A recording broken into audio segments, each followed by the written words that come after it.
अक्सर हम लोग मानते भी हैं, जानते भी हैं कि डॉक्टर भगवान का दूसरा रूप होते हैं और एक स्वस्थ देश, एक स्वस्थ समाज, एक स्वस्थ परिवार, एक स्वस्थ व्यक्ति डॉक्टर ही बनाते हैं। लेकिन अगर उस डॉक्टर को बनाने की प्रक्रिया अस्वस्थ हो जाए तो वो डॉक्टर कैसे एक स्वस्थ नागरिक को बनाएगा? मैं आंकड़े पीछे चलते रहेंगे, मैं साथ साथ बोलता रहूंगा ताकि आपको समझ में आए कि क्या हैं ये आंकड़े। नाम है नीट। कहीं से भी रिजल्ट देखने के बाद क्या आपको लगता है कि ये प्रक्रिया नीट है, ये प्रक्रिया साफ है, स्वस्थ है, स्वच्छ है? बिल्कुल नहीं लगता। अगर ये आप आंकड़े देखेंगे, 24 लाख बच्चों का भविष्य धूमिल हो रहा है, उस पर पानी फेर दिया गया है इस परीक्षा के माध्यम से। पहले क्या हुआ? तारीख बढ़ाते रहे, बार बार तारीख बढ़ा रहे थे और फिर पूरे सिस्टम की पोल 4 जून को खुल गई। 4 जून पर भी फिर आएंगे, पहले चर्चा इस पर कर लें। पूरे के पूरे 720 आउट ऑफ 720, 720 आउट ऑफ 720, आप पीछे आपके सामने स्क्रीन पे जो आंकड़ा दिख रहा है वो देखिए। इसको 67 टॉपर्स थे जिसको 720 में से 720 अंक मिले इस साल। पिछले साल कितने थे? उसके पिछले साल कितने थे? ये तमाम आंकड़े ये विनीत जी ने हमारे रिसर्च करके मुझे दिया। तो ये बड़ी अच्छी रिसर्च इन्होंने की, ये आपको सारे आंकड़े इसमें दिखेंगे। पिछले 8 सालों में, चलिए पिछले साल का तो छोड़िए, पिछले 8 सालों में सिर्फ 7 ऐसे छात्र थे जो पूरे में से पूरे अंक लाए हों। 8 साल में 7 छात्र और 1 साल में 67 छात्र। यह अपने आप में चौंका देने वाला आंकड़ा है। शिक्षा मंत्री जी कोई जवाब नहीं। यह एक्स्ट्रा 2AB कहां से आया? प्रधानमंत्री की भाषा में अगर पूछें तो ये 2AB आया कहां से एक्स्ट्रा? उनको बड़ा शौक है इस तरह के इक्वेशन देने का। जयराम जी होते तो बड़ा मुस्कुराते इस बात को सुनकर, उनको भी बड़ा प्रिय लगता है ये उदाहरण। अब ये परीक्षा पे चर्चा से प्रेरणा मिली बच्चों को, ये तो हम मान नहीं सकते। परीक्षा पे चर्चा से हम में से किसी को कभी मिली है प्रेरणा प्रधानमंत्री से? लेकिन फिर घोटाला हुआ। ये कैसे साबित हुआ? बिहार में पुलिस ने पकड़ा, कई ऐसे लोगों को पकड़ा, आज वो हिरासत में हैं, जिन्होंने टेलीग्राम चैनल्स पे नीट के पेपर लीक किए थे।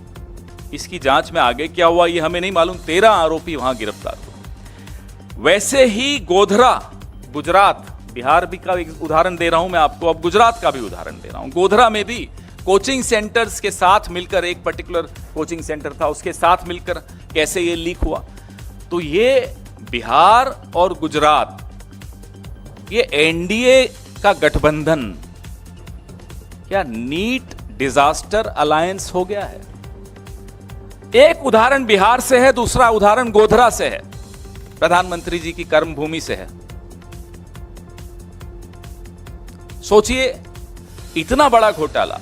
कल माननीय सर्वोच्च न्यायालय ने सुनवाई की।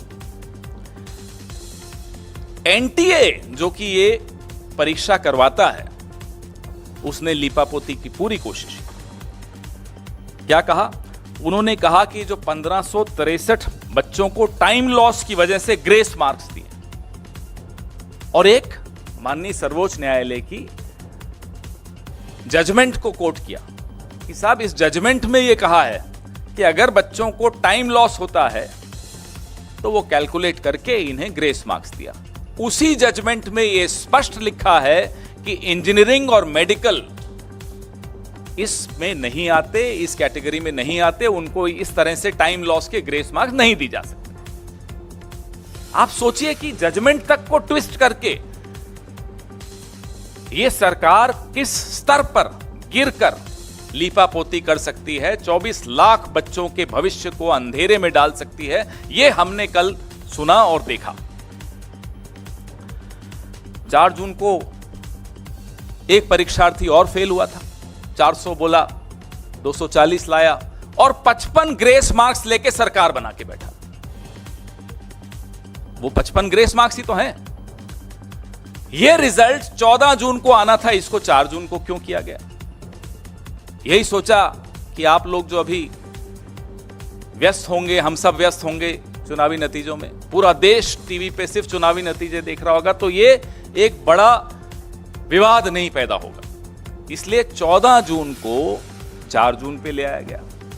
ये तमाम सवाल हैं जिसके जवाब नहीं मिले हैं। अब माननीय सर्वोच्च न्यायालय के फैसले के अनुसार ग्रेस मार्क्स तो हटा दिए, लेकिन जो 24 लाख बच्चों के जहन में, के मन में, के दिमाग में जो सवाल उठ रहे हैं, उसका जवाब माननीय शिक्षा मंत्री तो दे नहीं रहे। वो तो स्तुति वंदन में लगे हुए हैं मोदी जी के, जैसा कि पूरा कैबिनेट लगा रहता है। अब 580 से ज्यादा नंबर, ये आंकड़े जरूर देखिएगा जब मैं बार बार, क्योंकि इसमें इन्होंने मेहनत की है विनीत जी ने, बहुत कायदे का ये आंकड़े, ये सिर्फ आंकड़े देख लें तो इस प्रेस कॉन्फ्रेंस की भी जरूरत नहीं है, इतने महत्वपूर्ण आंकड़े हैं ये। 580 से ज्यादा मार्क्स लेने वाले छात्रों की जो एग्जामिनेशन सेंटर हैं, हम ये मांग करते हैं कि उन एग्जामिनेशन सेंटर्स के साथ उनके नाम जारी किए जाएं, वो बहुत आवश्यक है। दूसरी हमारी मांग ये है कि जो 12वीं के बोर्ड के मार्क्स का मिलान नीट के टॉपर्स के साथ किया जाए, क्योंकि ये सूचना है कि कुछ ऐसे छात्र हैं जिन्होंने 12वीं भी संघर्ष करके पास की, कोई ज्यादा अच्छे नंबर नहीं लाए, लेकिन नीट में टॉपर हो गए। हम नहीं कह रहे नहीं हो सकते, ऐसे लोग आगे चल के शिक्षा मंत्री और प्रधानमंत्री भी बन सकते हैं, इसमें कोई हमें उसमें नहीं है, लेकिन नीट में इतने मार्क्स ले जाएं, थोड़ी गड़बड़ की आशंका वहां 24 लाख बच्चों के मन में है, तो इसका जवाब भी देना होगा। जिस जिस एग्जाम सेंटर पर औसत से ज्यादा हाई मार्क्स वाले परीक्षार्थी हैं, उनकी वीडियो रिकॉर्डिंग भी जारी की जाए, ताकि पता चल सके कि ये एक्स्ट्रा मार्क्स ग्रेस से मिले हैं, डिसग्रेस से मिले हैं, कैसे मिले हैं ये मार्क्स।